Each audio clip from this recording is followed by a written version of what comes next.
दोस्तों, अगर आप और अच्छी नींद चाहते हैं तो हमारी प्यारी सी ऐप नींद को इंस्टॉल करें। इस ऐप पर आपको एक्सक्लूसिव स्लीप स्टोरीज़ मिलेंगी और आप बिना यूट्यूब प्रीमियम के भी इन स्टोरीज़ को बैकग्राउंड में सुन सकेंगे। इंस्टॉल करने के लिए आप हमारी वेबसाइट neend.app पर ज़रूर आइए और अच्छी कहानियाँ, स्लीप म्यूज़िक, कुछ टिप्स सुनने के लिए इस चैनल को सब्सक्राइब कीजिए। अगर आपको पायल यानी मेरे द्वारा कही गई और भी कहानियां सुननी है तो कमेंट करके मुझे जरूर से बताएं। लाइक, शेयर और सब्सक्राइब करके हमें सपोर्ट करें। नमस्ते, मैं पायल और आज मैं प्रस्तुत करती हूँ एक खूबसूरत स्लीप स्टोरी, जादुई कपड़ों का रहस्य। ये कहानी आपको एक ऐसे सफर पर ले जाएगी जहां आप एक खूबसूरती से भरी सुंदर कहानी सुनेंगे, जहां आप एक सारस पक्षी और एक खूबसूरत लड़की की जिंदगी के अनमोल रहस्य के बारे में जान पाएंगे। ये कहानी है जापान के एक बहुत गरीब लड़के हिसाशी की। वो बहुत गरीब था और एक छोटे से घर में रहता था। एक दिन उसे एक सारस पक्षी दिखाई दिया और उसने उसकी मदद की और फिर वो घर आकर सो गया। अचानक उसकी जिंदगी में एक बहुत खूबसूरत लड़की आई और उसने उसकी जिंदगी खुशनुमा बना दी। परंतु उसे पता नहीं था कि ये लड़की कौन है और उसकी जिंदगी में कहां से आई है। लेकिन उसके आने से वो बहुत खुश था। आखिर क्या रहस्य था उस लड़की का और वो क्यों हिसाशी की जिंदगी में आई थी, जानेंगे आज की खूबसूरत, चुलबुली और मीठी सी कहानी में। मगर कहानी को आगे सुनने से पहले आप अपने आसपास की सारी लाइट्स ऑफ करके आराम से लेट जाएं। अपनी आंखें धीरे से बंद कर लीजिए। थोड़ा सा अपने शरीर को आराम दीजिए। अपने शरीर को बिल्कुल ढीला छोड़ दीजिए। कोई टेंशन नहीं, कोई तनाव नहीं। अपने दिमाग में चल रहे सभी विचारों को, चिंताओं को त्याग दें। एक शांति सी महसूस करें।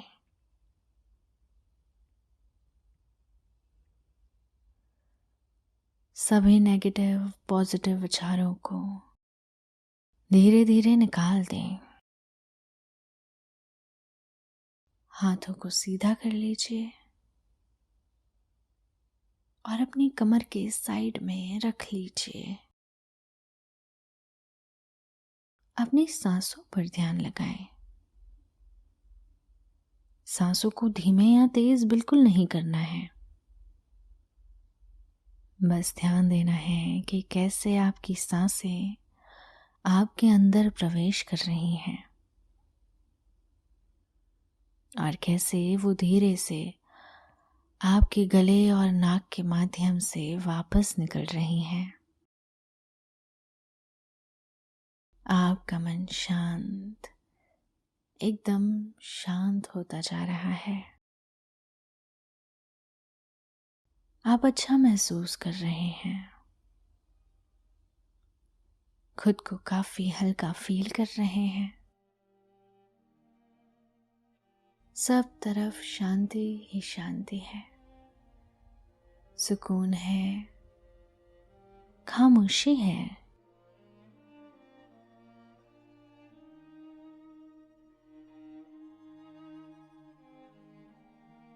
एक समय की बात है जब जापान अभी बहुत छोटा था। वहां एक छोटे से गांव में एक आदमी रहता था। उसका नाम था हिसाशी। वो काफी दयावान था, मगर उसकी जिंदगी उस पर मेहरबान नहीं थी, इसीलिए बेचारा काफी गरीब था।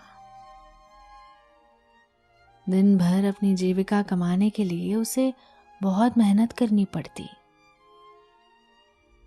और जब सर्दियां आती उसे बहुत कम काम मिलता। कई बार तो वो बुरी तरह भूखमरी का सामना करता। एक दिन जब वो बाहर ठंडी हवाओं में चलता हुआ कहीं से लौट रहा था तो उसे बर्फ में पड़ा हुआ एक सारस पक्षी मिला। उसने सोचा कि ये क्या है। जब उसने करीब से देखा तो उसने देखा कि वो सारस पक्षी इतना सुंदर था। उसकी सुंदरता पर उसका दिल आ गया। उसने जब ध्यान से देखा तो उस पक्षी के पंख पर एक चोट लगी थी।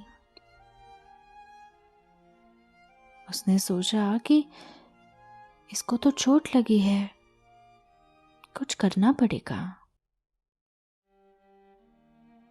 तो उसने तुरंत अपने बैग में से एक जड़ी बूटी निकाली।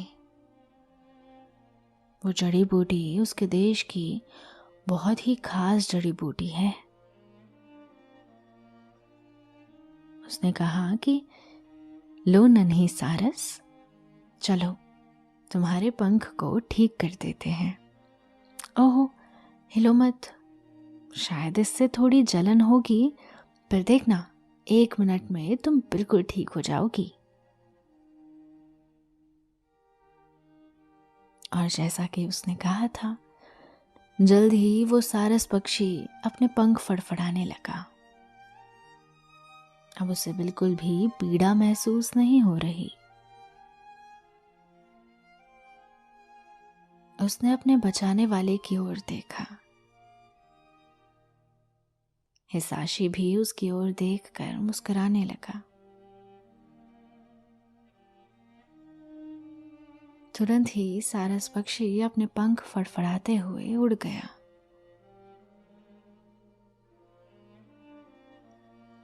दिन भी ढल गया था, तो हिसाशी मन ही मन सोचने लगा कि चलो, शायद आज भी मुझे भूखा ही रहना होगा। और वो घर की ओर निकल गया। उस रात जब हिसाशी गहरी नींद में सोया था, बाहर हवा तेज चलने लगी। कुछ समय के बाद उसकी आंख दरवाजे के खटखटाने की आवाज सुनकर खुली। खटखटाना जारी रहा और ज्यादा ऊंचा होने लगा। तभी हिसाशी को चिंता होने लगी कि ये आवाज तो बिल्कुल भी हवा की आवाज जैसी नहीं लग रही। उसे लगा कहीं उसके दरवाजे पर कोई आया है। उसने दरवाजे के पास जाकर पूछा कि कौन है, मगर बाहर से कोई आवाज नहीं आई। उसने फिर पूछा, अरे बाहर कौन है? जब फिर से उसके सवाल का कोई जवाब नहीं मिला तो उसने दरवाजा खोल कर देखा।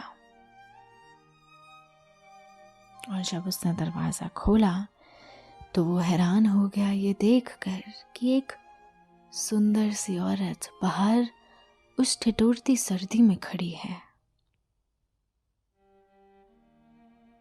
उसके पास एक बहुत बड़ा बैग था जिसे उसने अपने पास नीचे रखा था। हिसाशी बोला, क्या तुम ठीक हो? तुम इतना कांप रही हो, बाहर बहुत ठंड है, अंदर आ जाओ जल्दी। वो औरत कुछ भी न बोल पाई। और कमजोरी के कारण हिसाशी के सामने गिर गई।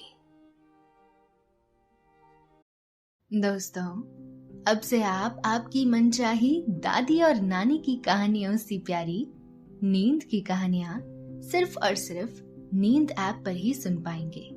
तो इसी तरह हमारे साथ कहानियों के जरिए जुड़े रहने के लिए आपकी अपनी नींद ऐप इंस्टॉल करें। हिसाशी सोचने लगा कि इसका शरीर तो बर्फ की तरह ठंडा है, ये जरूर बहुत कमजोर हो गई होगी। इसका सामान बाद में लेकर जाऊंगा। और वो उस औरत को अपने कमरे में ले आया। उसने अपने कमरे के गर्म बिस्तर पर उसे सुलाया। हिसाशी ने सोचा कि अब जब इसको गर्मी महसूस होगी तो इसे अच्छा लगेगा, तब ये होश में आ जाएगी। हिसाशी उसे अपने कमरे में सुलाकर खुद दूसरे कमरे में जाकर लेट गया और वो जल्द ही बुझती हुई बत्ती के सामने गहरी नींद में सो गया। अगली सुबह जब वो उठा तो उसने देखा कि वो औरत उसके बगल में बैठी है।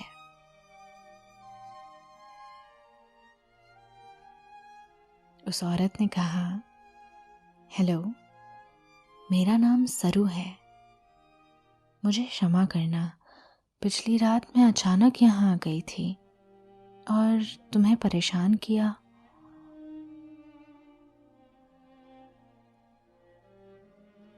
हिसाशी ने कहा, अरे नहीं, ऐसी कोई बात नहीं है। खैर, तुम कैसी हो अभी? कल सोते वक्त ठंड तो नहीं लगी थी ना? सरू बोली, नहीं नहीं, बिल्कुल नहीं लगी थी और अब मैं काफी ठीक महसूस कर रही हूँ। मुझे बहुत अच्छी नींद भी आई, धन्यवाद। हिसाशी ने पूछा, पर मुझे बताओ कि तुम आखिर आई कहाँ से हो? सरू बोली, मेरे पास असल में कोई घर नहीं है। मैं सर्दी में भटक रही थी और मुझे बहुत ही ठंड लगने लगी। तभी जब मुझे तुम्हारा घर दिखाई दिया तो मैं यहाँ आ गई। मेरे पास ठहरने की कोई जगह नहीं है।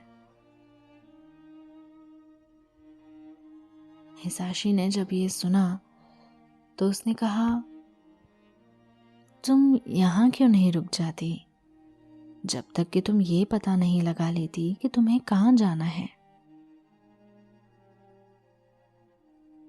लेकिन काश मैं तुम्हें कुछ खाने को दे सकता, पर जैसे कि तुम देख सकती हो यहाँ कुछ भी नहीं है।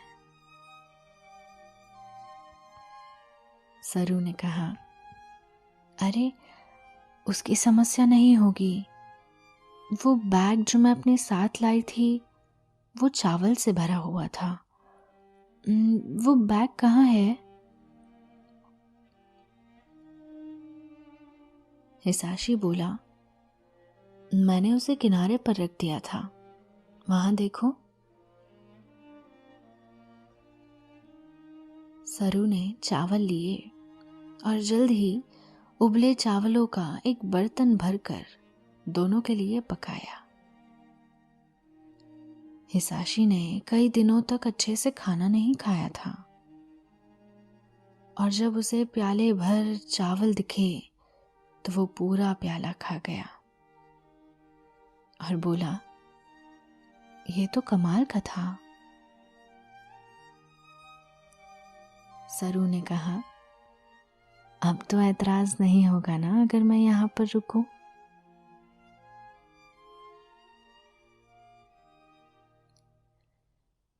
कुछ दिनों तक दोनों बहुत खुशी खुशी रहे और जैसे जैसे वो एक दूसरे को और ज्यादा जानने लगे हिसाशी को जल्द ही सरू से प्रेम हो गया।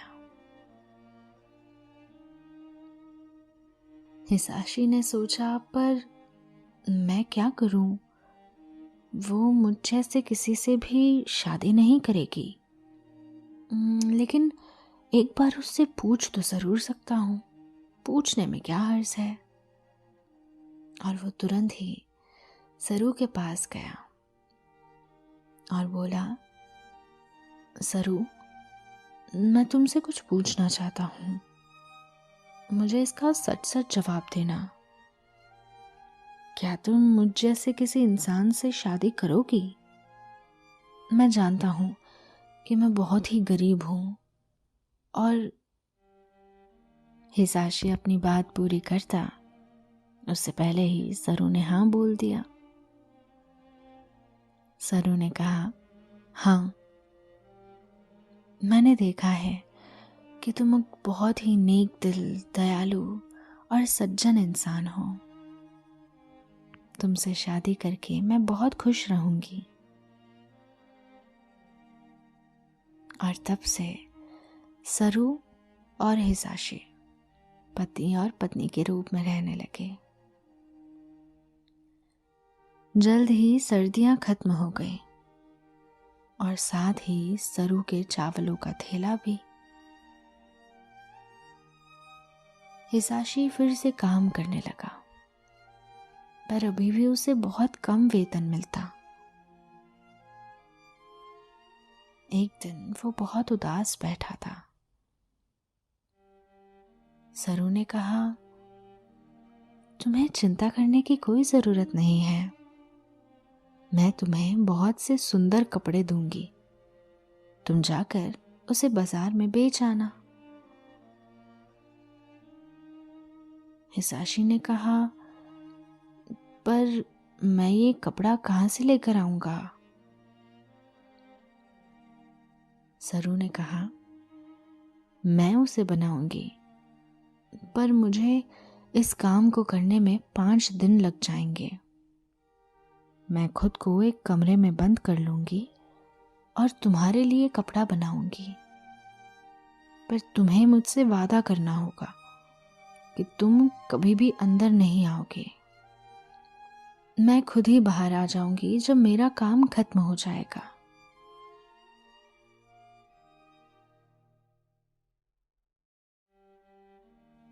हिसाशी बहुत असमंजस में था, पर आसानी से मान गया। उस दिन सरू कमरे में गई और खुद को 5 दिन के लिए अंदर बंद कर दिया। हिसाशी को पता नहीं था कि क्या करे, पर सब्र से उसने अपनी पत्नी का इंतजार किया। अंतिम दिन सरू कमरे से बाहर आई और अपने हाथों में उसने कपड़ा पकड़ा हुआ था। एक बहुत ही सुंदर कपड़ा। उस पर फूल और चिड़ियों की कसीदाकारी की गई थी। ये एक रानी के काबिल लगता था। हिसाशी ने कहा, यह सचमुच बहुत सुंदर लग रहा है। तुमने इसे कैसे बनाया? सरू ने अपने पति को चुप कराते हुए उसे कहा कि ये एक रहस्य है। अब जाओ और इस कपड़े को बेच कर आओ। हिसाशी बाहर गया और उसने वो कपड़े को बेचा। जब वो घर वापस आया तो सचमुच अच्छे मूड में था। वो अपनी पत्नी से मिला और उसने उसे बताया कि वो कैसे एक बहुत अच्छी रकम में उस कपड़े को बेच पाया। सरू ने कहा, ये तो बहुत अच्छा है प्रिय। इस रकम से मैं तुम्हारे लिए बहुत ही स्वादिष्ट खाना बनाऊंगी। ऐसा ही कपड़े बनाने और बेचने का कुछ समय तक काम चलता रहा। सरू अपने आप को 5 दिन के लिए कमरे में बंद कर लेती और हिसाशी उसका इंतजार करता। हर बार जब वो कमरे से बाहर आती तो पिछली बार से ज्यादा थकी हुई लगती। तभी एक दिन हिसाशी का एक दोस्त शहर से उससे मिलने आया। उन्होंने एक दूसरे का अभिवादन किया और एक दूसरे के जीवन के बारे में पूछा। हिसाशी ने उसे अपनी पत्नी के बारे में बताया और अपनी पत्नी की प्रशंसा करते हुए बोला कि मेरी पत्नी इस दुनिया की सबसे सुंदर औरत है। वो बहुत ही नेक और दयालु भी है। मेरे दोस्त, काश कि तुम उससे मिल सकते। अभी तो उसने अपने आप को कमरे में बंद कर रखा है, पर अगली बार आओगे तब मैं तुम्हें जरूर मिलाऊंगा। उसके दोस्त ने पूछा कि क्यों, क्या तुम दोनों का झगड़ा हो गया है? हिसाशी ने सरू के कामों के बारे में बताया। ये सुनकर उसके दोस्त को ये बहुत मनोरंजक लगा। उसने हिसाशी को पूछा कि बड़ी अजीब बात है, तुम उसके पति हो और फिर भी तुम्हें पता नहीं कि वो ऐसा क्यों कर रही है। एक अजनबी भी ऐसा नहीं करना चाहेगा। क्या तुम पता नहीं लगाना चाहते हो? वैसे खैर, मुझे बीच में नहीं बोलना चाहिए। चलो, मैं अब चलता हूं। अपनी पत्नी को मेरा नमस्ते कहना। इतना कहकर वो दोस्त तो चला गया, मगर हिसाशी ने जब अपने दोस्त के अंतिम के कुछ शब्दों को सुना तो वो बहुत चिंतित हो गया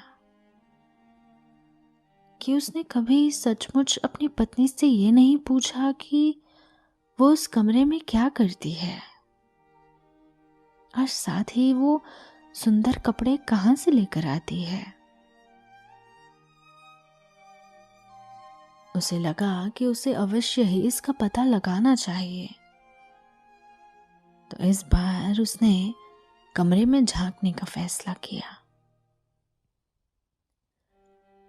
सरू ने अब अपने पति पर विश्वास किया था और इसीलिए अब वो दरवाजे पर ताला नहीं लगाती थी। तो जब हिसाशी ने दरवाजा खोला तो वो हैरान रह गया। उसने देखा कि कमरे के अंदर उसकी सुंदर पत्नी नहीं थी, बल्कि वो सारस पक्षी था जिसे उसने कुछ महीने पहले बचाया था। वो बेचारा प्राणी उस खूबसूरत कपड़े को बनाने के लिए अपने सुंदर सफेद पंख नोच रहा था।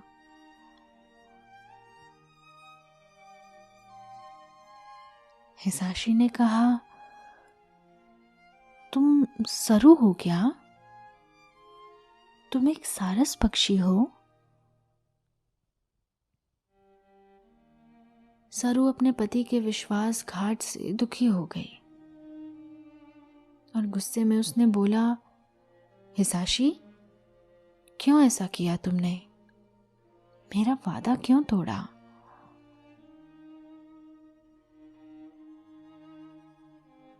ये कहकर सरू ने अपने पंख फड़फड़ाए और खिड़की से बाहर उड़ गई।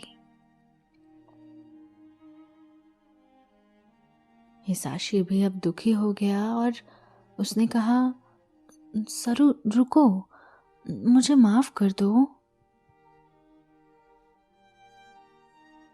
सरू ने उड़ते उड़ते उससे कहा कि झूठ बोलने के लिए मैं तुमसे माफी चाहती हूं, पर उस रात मेरी जान बचाने के लिए मैं तुम्हें धन्यवाद कहना चाहती थी और मैं तुमसे प्रेम करती थी और मुझे जरूरत थी कि तुम मुझ पर भरोसा करो।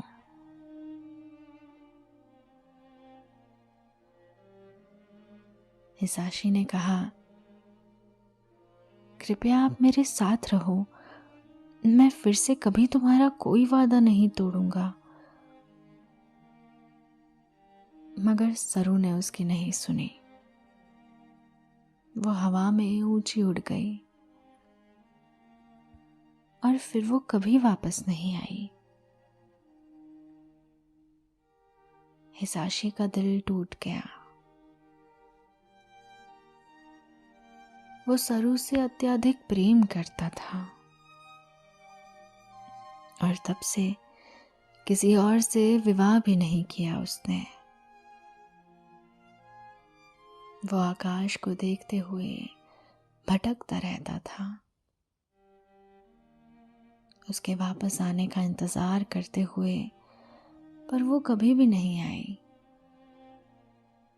उसने उसका भरोसा तोड़ा था और भरोसा दोबारा नहीं भरा जा सकता। लेकिन हिसाशी की जिंदगी में कुछ बहुत अच्छा होने वाला था, जिसके बारे में उसको भी पता नहीं था। एक दिन जब हिसाशी सरू के बारे में ही सोच रहा था, तब उसका वही पुराना दोस्त उसके पास वापस आया। जब उस दोस्त ने हिसाशी को गहरी चिंता में डूबा हुआ देखा तो उसकी चिंता का कारण पूछा। तब हिसाशी ने बताया कि उसकी पत्नी उसको छोड़कर चली गई है। उसने अपनी पत्नी सरू और उस सारस पक्षी की पूरी घटना अपने दोस्त को कह सुनाई।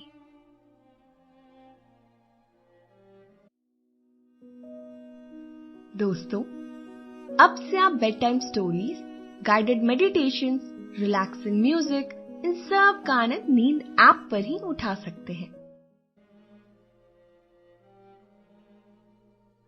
पूरी बात सुनने के बाद उसके दोस्त ने कहा कि ये तो बड़ी ही विचित्र घटना है जो आज तक मैंने पहले कभी नहीं सुनी। हिसाशी, तुम बहुत ही भाग्यशाली हो कि तुम्हें एक दिव्य पक्षी ने अपना जीवन साथी चुना। ये जरूर किसी देवता की कोई दिव्य लीला या योजना है। तुम बहुत ही भाग्यशाली हो। मैं तुम्हारे लिए जो भी कर सकता हूं वो जरूर करूंगा। मुझे ऐसे करने में खुशी होगी। उसका दोस्त आगे कहता है कि अगर तुम अपनी पत्नी को वापस पाना चाहते हो तो सिर्फ इसका यही एक तरीका है कि तुम उसे वहीं ढूंढो जहां तुमने उसे पहली बार सारस पक्षी के रूप में देखा था। हिसाशी को अपने दोस्त की बात समझ आ जाती है और वो सरू को ढूंढने के लिए निकल जाता है। चलते चलते वो वहीं उस तालाब के किनारे पर पहुंच जाता है जहां सरू को पहली बार सारस पक्षी के रूप में उसने देखा था।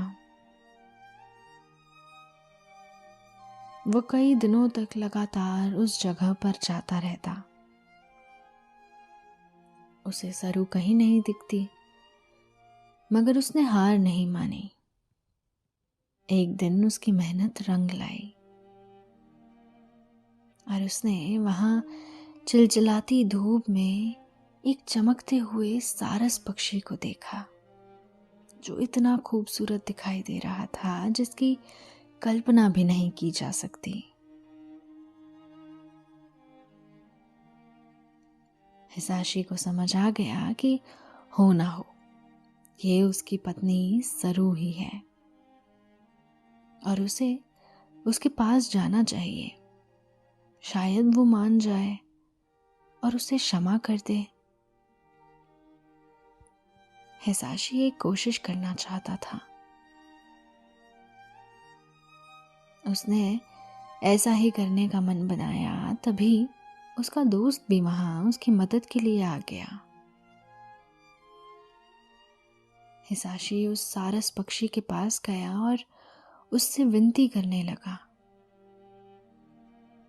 जैसे ही सारस पक्षी ने उसे अपने पास आते हुए देखा, वो तुरंत उड़ गया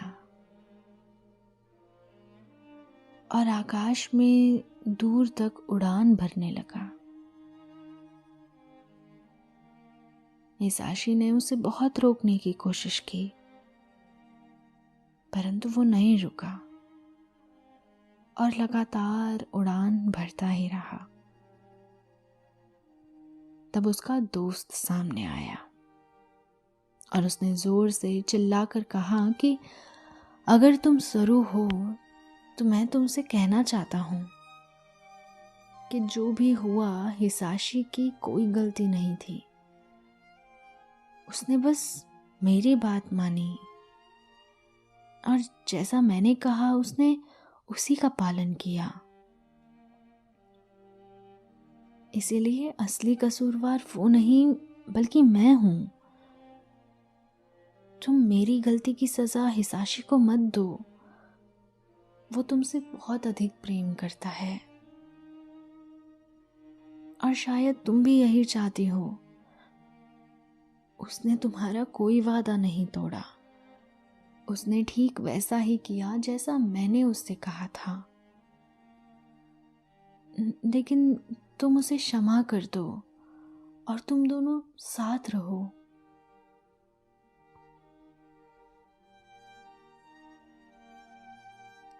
उस सारस पक्षी को हिसाशी के दोस्त की बात में सच्चाई नजर आई। देखते ही देखते वो पक्षी आकाश में सुंदर सी लड़की सरू के रूप में परिवर्तित हो गया और जमीन पर आकर उसने कहा, हिसाशी, मुझे क्षमा कर दो। मैंने तुम पर भरोसा नहीं किया और किसी और की गलती की सजा तुम्हें दे दी। दोनों ने ही एक दूसरे को क्षमा कर दिया और फिर से पहले की तरह साथ साथ खुशी से रहने लगे। अब उनका दोस्त भी उनके पास कभी कभी आता जाता रहता। हिसाशी ने भी कपड़ों का व्यापार शुरू कर दिया और देखते देखते वो एक बड़ा व्यापारी बन गया।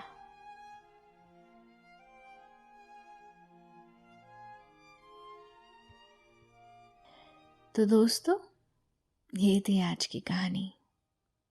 आशा है आपको पसंद आई होगी। मगर देखिए ना, कहानी सुनते सुनाते वक्त हो गया है आपके सोने का। आप एक सुकून भरी नींद का आनंद लीजिए। शुभ रात्रि, शब खैर, गुड नाइट।